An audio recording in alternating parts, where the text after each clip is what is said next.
తపోనిష్టాగరిష్టాయ తపోవనవిహారిణే విశుద్ధజ్ఞానరూపాయ ప్రేమదేవాయ తే నమః. ఓం బ్రహ్మచారి మహర్షి సద్గురు శ్రీ శ్రీ శ్రీ ప్రేమానంద స్వామి తపోవనము ఆశ్రమము సంస్థాపకులు, సనాతన ధర్మ సమాజము వ్యవస్థాపకులు బ్రహ్మచారి మహర్షి సద్గురు శ్రీ శ్రీ శ్రీ ప్రేమానంద స్వామి గురుదేవుల పాద పద్మములకు సాష్టాంగ నమస్కారములు. కార్తీక పురాణము 8వ అధ్యాయము. శ్రీహరినామస్మరణ సర్వఫలప్రదము. వశిష్ఠుడు చెప్పినదంతా విని, మహానుభావ, తమరు చెప్పిన ధర్మములన్నింటినీ శ్రద్ధగా వింటిని. అందు ధర్మము బహు సూక్ష్మమనియు పుణ్యము సులభంగా కలుగుటాననియు, అది నదీ స్నానము, దీపదానము, ఫలదానము, అన్నిదానము, అన్నదానము, వస్త్రదానము వలన కలుగుననియు చెప్పితిరి. ఇట్టి స్వల్ప ధర్మముల చేతనే మోక్షము లభించుచుండగా వేదోక్తముగా యజ్ఞయాగాదులు చేసిన గాని పాపములు పోవని మీ వంటి మునిశ్రేష్ఠులే చెప్పుచుందురు గదా. మరి తమరు ఇది సూక్ష్మములో మోక్షముగా కనబరిచినందుకు నాకు అమితాశ్చర్యము కలుగుచున్నది. దుర్మార్గులు కొందరు సదాచారములను పాటింపక వర్ణశంకరులు రౌరవాది నరకహేతువులుగా మహాపాపములు చేయువారు ఇంత తేలికగా మోక్షము పొందుట వజ్రపు కొండను గోటితో పెకలించుట వంటిది. కావున దీని మర్మము విడమర్చి విపులీకరించ ప్రార్థించుచున్నాను అని కోరెను.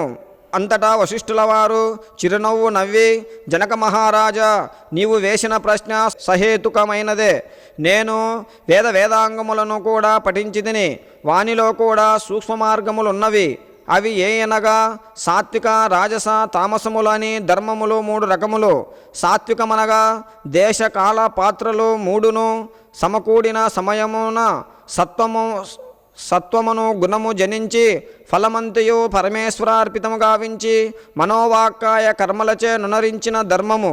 ఆ ధర్మమందు ఎంతయో అత్యధికత కలదు. సాత్విక ధర్మము సమస్త పాపములను నాశనమునరించి పవిత్రులను చేసి దేవలోక భూలోక సుఖములు చేకూర్చును.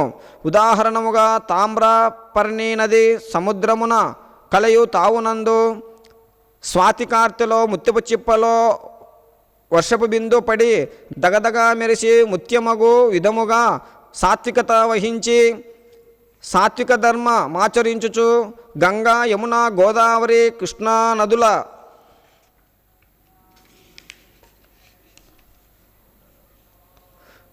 పుష్కరాలు మొదలగు పుణ్యకాలమందు దేవాలయములందు వేదములు పఠించి సదాచారుడై కుటుంబీకుడైన బ్రాహ్మణునకు ఎంత స్వల్పదానము చేసినను, లేక నదీ తీరమందున్న దేవాలయములో జపతపాదులు నరించినను విశేష ఫలమును పొందగలరు.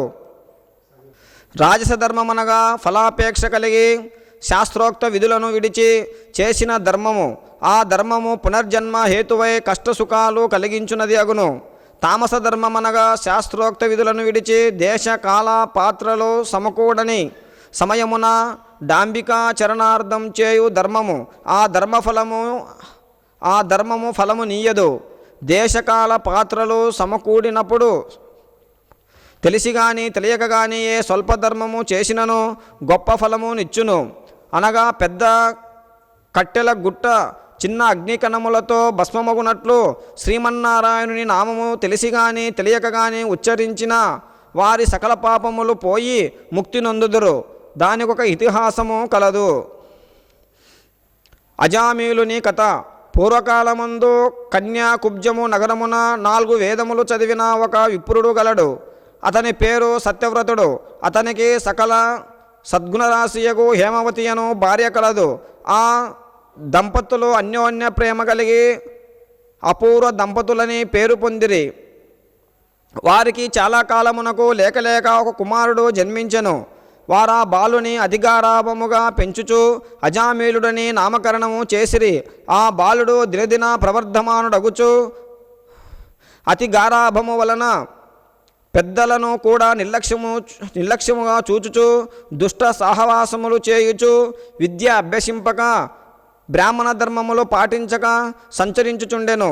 ఈ విధముగా నుండగా కొంతకాలమునకు యవ్వనము రాగా కామాంధుడై మంచి చెడ్డలు మరచి యజ్ఞోపవీతము త్రెంచి మద్యము సేవించుచు ఒక ఎరుకుల జాతి స్త్రీని వలచి నిరంతరము ఆమెతోనే కామక్రీడలలో తేలియాడుచు ఇంటికి రాకుండా తల్లిదండ్రులను మరచి ఆమె ఇంటనే భుజించుచుండెను. అతి గారాభము ఎట్లు పరిణమించినదో వింటివారాజా. తమ బిడ్డలపై ఎంత అనురాగమున్ననో పైకి తెలియకపరచక చిన్ననాటి నుంచి అదుపు ఆజ్ఞలలో నుంచకపోయిన ఎడల ఈ విధంగానే జరుగును. కావున అజామీలుడు కులభ్రష్టుడు కాగా వాని బంధువు అతనిని విడిచిపెట్టిరి. అందుకు అజామీలుడు రెచ్చిపోయి వేట వలన పక్షులను జంతువులను చంపుతూ కిరాతక వృత్తిలో జీవించుచుండెను.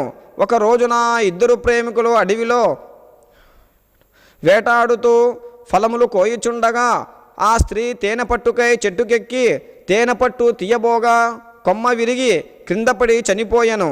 అజామీలుడు ఆ స్త్రీపై పడి కొంతసేపు ఏడ్చి తరువాత ఆ అడవి యందే ఆమెను దహనము చేసి ఇంటికి వచ్చెను.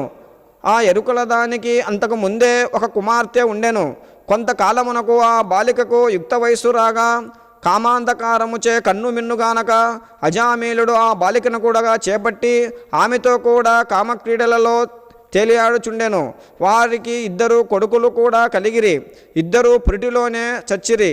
మరలా ఆమె గర్భము ధరించి ఒక కుమారుని కనెను.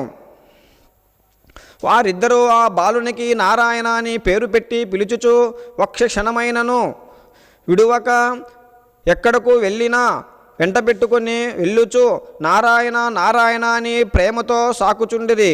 కానీ నారాయణ అని స్మరించిన ఎడల తన పాపములు నశించి మోక్షము పొందవచ్చునని మాత్రం అతనికి తెలియకుండెను. ఇట్లు కొంతకాలము జరిగిన తరువాత అజామీలునకు శరీర పటుత్వము తగ్గి రోగగ్రస్తుడై మంచము పట్టి చావునకు సిద్ధపడి ఉండెను. ఒకనాడు భయంకర ఆకారములతో పాశాది ఆయుధములతో యమభటులు ప్రత్యక్షమైరి. వారిని చూచి అజామీలుడు భయము చెంది కుమారునిపైనున్న వాత్సల్యము వలన ప్రాణములు విడవలేక నారాయణ నారాయణ అనుచునే ప్రాణములు విడిచెను. అజామీలుని నోట నారాయణ అను శబ్దము వినబడగానే యమభటులు గడగడ వనకసాగిరి. అదే వేళకు దివ్యమంగళాకారులు శంఖ చక్ర గదాదారులయగు శ్రీమన్నారాయణుని దూతలు విమానములో అచ్చటికి వచ్చి, ఓ యమభటులారా, వీడు మావాడు, మేము వీనిని వైకుంఠమునకు తీసుకొని పోవుటకు వచ్చితిమి అని చెప్పి అజామీలుని విమానం ఎక్కించి తీసుకొని పోవుచుండగా యమదూతలు, అయ్యా మీరెవ్వరు? వీడు అతి దుర్మార్గుడు, వీనిని నరకమునకు తీసుకొని పోవుటకు మేము ఇచ్చటికి వచ్చితిమిగాన వానిని మాకు వదలుడని కోరగా విష్ణుదూతలు ఇట్టు చెప్పవసంగిరి. కార్తీక పురాణము 8వ అధ్యాయము 8వ రోజు పారాయణము సమాప్తము.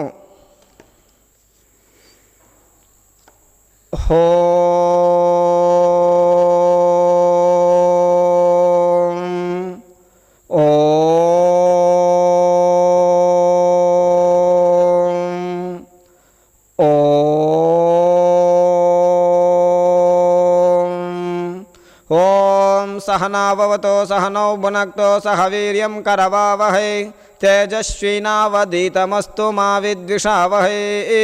ओम शांति शांति शांति।